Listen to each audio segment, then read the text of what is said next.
I shouldn't have been the one standing there. Not in her room. Not with her that close. But she turned slightly toward me, her voice soft. Can you just help me with this? And before I could think, I nodded. The zipper was already halfway down. She stood by the window, half-turned, the late afternoon light cutting through the curtains and brushing her bare shoulders. Her hair was pinned up, loose strands catching the glow like thin threads of gold. I could smell her perfume. Faint, not sweet, more like something warm that stayed after touch. I didn't mean to look too long, but I did. Her cousin, my friend, had gone downstairs to grab drinks. It was supposed to be a quick visit, a help me move this box kind of afternoon. I hadn't expected her to be there, or to ask me that.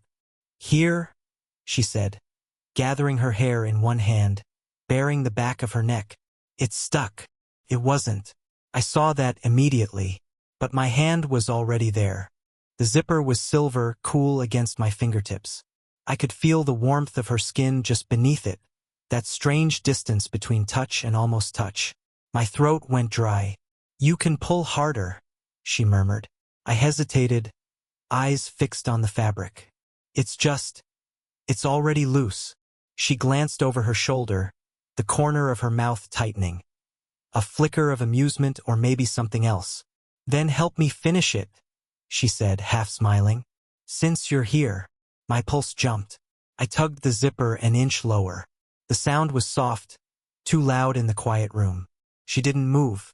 Her breathing slowed, deep, steady. The kind of calm that makes everything else feel unsteady. I could see the small rise of goosebumps along her skin, the way she shifted slightly, as if remembering she wasn't alone. Thanks, she said after a moment, voice quieter. Didn't mean to make that weird. It's fine, I said too fast. She turned to face me fully now, dress gathered loosely at her front, eyes meeting mine. For a moment she looked like she was about to laugh. Then she didn't. Something in her expression softened instead. Something tired and almost apologetic. You're quieter than the others, she said. I shrugged, unsure what that meant. Just not great with words sometimes. Her eyes lingered on me. That's not always a bad thing. The silence stretched. The window curtains shifted with a breeze. Outside, I could hear faint voices, the sound of a car passing. Inside, only the two of us, and the sound of her fingers brushing against the fabric near my hand. Your cousin should be back soon, I said, though I didn't move. Yeah, she said, barely above a whisper. He should. But neither of us stepped away. It was strange, how still everything felt. How a simple moment, an innocent one, could carry so much weight in the air. Her hand trembled slightly as she reached behind her to fasten the zipper back up, and I caught the motion without thinking, steadying it. She froze. Our fingers overlapped for maybe a second, maybe less, but that second was enough. Her eyes lifted to mine again, closer this time, just a breath apart. The world outside seemed to fall away, replaced by the soft hum of air between us. And then the door handle turned. She stepped back so quickly the fabric rustled. My hand dropped. Her cousin's voice came from the hallway, cheerful, unaware. Hey, you guys good in there? I swallowed, staring at the half-fastened zipper, the quiet rise and fall of her chest. She smiled faintly, but didn't look at me. Yeah, she said. We're good. But her voice wasn't steady. The next day, I told myself I wouldn't think about her. It didn't work. Every sound in that house seemed to point back to her. The soft hum of the washing machine, the faint smell of her perfume in the hallway, the low creak of the stairs where she'd walked barefoot the night before. Her cousin had gone out early, said he'd be gone a few hours. I tried to read, to focus on anything else, but my eyes kept drifting to the window that looked out toward her garden. She was there, hair tied up messily this time, wearing a faded t-shirt and jeans rolled above her ankles, barefoot in the grass. She was pulling weeds, her movements slow, deliberate, the kind of grace that doesn't try to be seen but always is. I watched too long. When she looked up and caught me, I pretended to check my phone. A few minutes later, she was at the door, smiling like it meant nothing. You could at least say hi instead of hiding behind a window. I wasn't hiding, I said, already knowing I sounded guilty. She tilted her head slightly. Come help me carry the soil bags. You owe me for the zipper incident. Her voice carried a tease, but underneath it, something quieter. Something that made me follow her without another word. Outside, the air smelled of cut grass and rain still trapped in the soil. I picked up one of the bags. It was heavier than it looked. She reached for the other, and our arms brushed. It should have been nothing, but she didn't move away right away. You used to play soccer, didn't you? She asked suddenly. Your cousin mentioned it. Yeah, quit after an injury. Haven't really gone back since. Miss it. I shrugged. Sometimes, but it's fine. She gave me a long look, one that said she didn't buy the fine. Then she smiled, a small one. You sound like me. Like you. I used to paint. Stopped a while ago. Things get busy. She wiped her hands on her jeans, then glanced down. Or maybe we just get scared of starting again. Something in her tone hit deeper than I expected. I wanted to ask why, but the question caught in my throat. She leaned forward to adjust the flower pots, and a strand of her hair fell loose, brushing my arm. I could feel her breath when she spoke. Low, close. I didn't mean to make yesterday uncomfortable, she said. I forget how I sound sometimes. I joke too much. It wasn't uncomfortable, I said quietly. Just unexpected, she offered. Yeah, that. She smiled faintly, eyes searching mine like she wanted to read what I wasn't saying. Then softly, she reached out, brushed a bit of dirt from my wrist. Her thumb lingered longer than it needed to. The world around us was still. Even the air seemed to wait. Thanks for helping, she said finally, stepping back. But her voice had that same unsteady thread as before. I nodded, trying to breathe normal again. She turned toward the house, sunlight catching the curve of her neck. And when she glanced back once, just before stepping inside, that small look, wordless and unfinished. It felt like something had shifted between us, quietly and for good. Later that week, everything should have gone back to normal. Didn't. She'd been quieter since that afternoon in the garden. Polite, composed, but distant in a way that only made me notice her more. When I stopped by to return a borrowed charger, she opened the door in that same calm, unreadable way. You didn't have to bring it back today, she said, stepping aside. You could have kept it. I figured you'd need it, I said, voice low. Her living room smelled like coffee and rain. A half-finished mug sat on the table, steam gone cold. She wore a light sweater, sleeves pushed up, her hair damp from a shower. It wasn't supposed to mean anything, but it did. Your cousin's not home? I asked. He went out to meet friends. Won't be long. She glanced toward the window, then at me. You can stay a minute, if you want. I did, more than I should have. She sat down on the couch, tucking one leg under her. I took the chair opposite, but it felt too far, like I was watching her from another world. So, she said after a moment, have you found a new team yet? I shook my head. No, haven't tried. You should, she said softly. You're too young to stop starting things. Something about that line, too young, hung between us. She realized it too. Her voice trailed off. I smiled faintly. You make it sound like I'm a kid. She met my eyes. You're not. The silence after that felt sharp, alive. Her phone buzzed on the table. She glanced at it, frowned, then turned it face down without answering. Sorry, she said. It's just my sister. But she didn't move her hand away from the phone. Didn't look away either. I leaned forward, elbows on my knees. You okay? She hesitated. Sometimes I forget how it feels to just talk to someone without explaining myself. I nodded, but didn't know what to say. She looked tired, not physically, but the kind of tired that sits deep. You're easy to talk to, she said finally. I laughed softly. You barely let me talk. Her lips curved. Maybe I like that. I didn't mean to stand, but I did, drawn by something that didn't need permission. She watched me, eyes steady. When I stopped in front of her, She didn't move. Her hand brushed my wrist as she reached for her mug, and for a second, neither of us breathed. "You should," she started, voice catching. The front door rattled. Her cousin's voice echoed faintly from outside, laughing with someone. She froze. "So did I go?" she whispered. "Now." I took a step back, pulse hammering, but she reached out, just for a heartbeat, her fingers curling around mine, then letting go. "Tomorrow," she said, barely audible. "If you're around." I nodded once. When I turned to leave, the sound of the key in the lock filled the air. Too loud, too soon. I slipped out the side door, her perfume clinging to my sleeve, her voice still caught in my head. And somehow, even with everything pulling us apart, I knew I'd come back. It happened the next evening. Unplanned, like everything else between us. The house was dim, the air heavy with the smell of rain outside. I'd stopped by to drop off a package her cousin had left in my car. She opened the door barefoot, sweater sleeves pulled over her hands, eyes surprised but not unhappy to see me. "You always show up when it's raining," she said softly. "Maybe I'm just unlucky.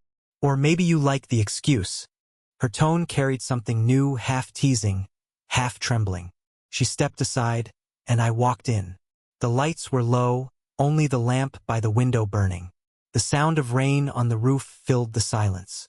"I didn't think you'd come back," she said. "I told you I would." She exhaled, something between a sigh and a laugh. "You shouldn't keep promises like that." I could see it then, the battle in her eyes. Wanting and resisting, all tangled up. "I don't think I made one," I said quietly. She looked at me for a long moment, then walked past, brushing my arm as she went to set the package down. "You're making it worse," she said without turning. "How?" "By standing there like that, saying things like that." I took a step closer. "You could ask me to leave." Her breath hitched. "You'd listen." No, that made her laugh. Just once, a sharp breath that broke the tension for a second, but only for a second. When she turned around, she was closer than she meant to be. Her sweater slipped off one shoulder, and instinctively I reached to fix it. My hand brushed her skin, warm, smooth, electric. She froze. "I shouldn't," she whispered. "I know." But neither of us stepped back. The rain outside grew louder, like it was pressing against the windows, urging something to happen. Her hand rose, not to push me away, but to rest against my chest. I could feel how fast her heart was beating. "This isn't fair to you," she said. "Let me decide that." Her eyes flicked up to mine, wide and uncertain. For a second, I thought she might actually tell me to stop, but she didn't. Instead, she leaned just enough that I could feel her breath on my jaw, warm, uneven. "People talk," she murmured. "They'll think I don't care." "Yes, you do." She was right, but I didn't say it. My hand slid to her face, thumb brushing the line of her cheek. She closed her eyes, not in surrender, but in something closer to relief. "I keep trying to stop thinking about you," I said, voice rougher than I meant it to be. "And it's not working." For a heartbeat, everything stopped. The rain, the air, the distance between us. Her lips parted, eyes flicking to mine. And then, a knock at the door. She jumped back, pulse visible at her throat.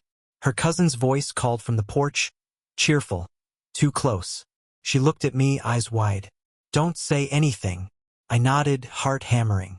But as she turned to answer, I caught her hand, just once, squeezing it.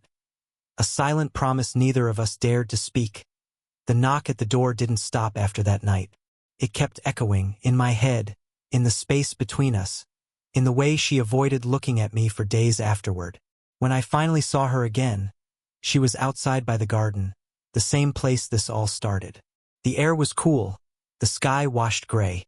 She looked tired, not physically, but in the eyes. "You've been ignoring me," I said. She didn't deny it. "It's better this way." "For who?" "For you," she said quickly, like it hurt to say it. "You don't know what you're getting pulled into." I stepped closer, voice low. "Then tell me." She hesitated, fingers brushing the edge of a flower pot before tightening, knuckles white. You shouldn't have been here that night. I was invited. Not by me, she said, looking up now, and I saw something sharp in her expression. He asked you to drop the package off because he didn't want to deal with me. What? Her eyes softened, then guilt, maybe. He knows I've been off. Said I needed a friend around. Didn't think you'd be that friend. I stared at her, trying to piece together what she wasn't saying. He's protective, she went on. Too protective. Thinks I'm still someone who needs looking after. He's always checking who I talk to, what I do. She laughed once, bitterly. He even asked if you'd said anything strange. So he suspects something? She nodded, barely. He came by after you left. Said he heard voices. Asked if anyone else had been here. My pulse jumped. What did you say? I lied, she whispered. The air between us tightened. For a long time, neither of us moved. Then I stepped forward, slowly, until we were close enough that the scent of rain and soil and her perfume blurred together. You didn't have to cover for me. I wasn't covering for you, she said, eyes flicking to my mouth before looking away. I was covering for myself. She turned to leave, but I caught her hand. It was cold, trembling slightly. Why are you scared? I'm not, she said, but the tremor in her voice gave her away. I moved closer, just enough that she could feel my breath against her ear. Then look at me and say it. She didn't. Instead, she whispered, you don't understand. If he finds out, it's not just gossip. It'll be worse. For both of us. Her words hit like a warning, but her body didn't move. She stayed there, close enough that I could feel the tremble in her fingers where they touched mine. I don't want to stop, I said quietly. She shut her eyes, and her lips parted. Not in answer, but in something that sounded like surrender. The wind picked up, scattering petals around us. She pulled her hand away, finally, but her voice was unsteady when she said, meet me tomorrow, same time. And then she walked off without looking back, leaving only that line hanging in the air, heavy and irreversible. The next evening, the air felt heavier than usual, thick with the kind of silence that means something's about to break. She was waiting outside near the garden again, sweater wrapped around her shoulders, hair loose this time. The last light of day brushed against her face, soft and uncertain. I walked up without saying anything. She didn't turn right away. I shouldn't have asked you to come, she said. But you did. Her lips twitched, a small, tired smile. I know. For a moment, the only sound was the rustle of leaves. Then she faced me, eyes searching mine. He's starting to suspect, she said quietly. My cousin. He asked if I'd been seeing anyone. I told him no. You lied again. I've been lying a lot lately. There was no accusation in my voice when I said, why? She looked at me like she didn't want to answer. Then, finally, because I don't want this to end, and because I don't know how to let it start. That was all it took. The air between us shifted, that fragile tension snapping into something too close, too real. I stepped forward until we were almost touching. Her breath caught, the sound barely there. You could still stop me, I said, voice low. I know. She didn't. My hand lifted, hesitated halfway, then brushed a strand of hair from her face. Her eyes closed at the touch, slow, like she was memorizing it. You make everything complicated, she whispered. You make it worth it. She laughed under her breath, a soft, breaking sound. You shouldn't say things like that. Then stop looking at me like you want to believe them. Her hand rose, fingers grazing my jaw. You think this can work? I don't know, I said, but I know I'll regret it if I walk away now. That hit her. I could see it. Her throat tightened, eyes glassy but steady. She took a slow breath. You don't understand what it's like to be me. People already assume things, the wrong things. If I let this happen, it won't just be me who pays for it. Then let them talk. She shook her head, voice breaking. You think it's that simple? No, I said. But I think we're already past the point of pretending. For a long moment, neither of us moved. The rain had started again, soft at first, then steady, drops catching in her hair, glinting in the low light. When she finally stepped closer, her hand found mine, fingers fitting together like it had always been waiting to happen. "I don't want to lose myself in this," she said. "Then don't. Just—" I swallowed hard. "Be here, right now." Her forehead rested against mine, eyes closed, rain between us and around us. "This is going to hurt," she whispered. "Yeah," I said. "Probably." She exhaled, slow, trembling, and for the first time didn't pull away. In that quiet, fragile space, we both knew the choice had already been made. The rain stopped sometime in the night, leaving everything washed and still. The air smelled clean, new, the kind of quiet that only comes after something has broken and finally settled. She stood by the window, wrapped in a blanket, looking out at the dark sky. I was sitting on the edge of the couch, elbows on my knees, watching the way her reflection trembled in the glass every time lightning flickered far away. Neither of us had said much since it happened.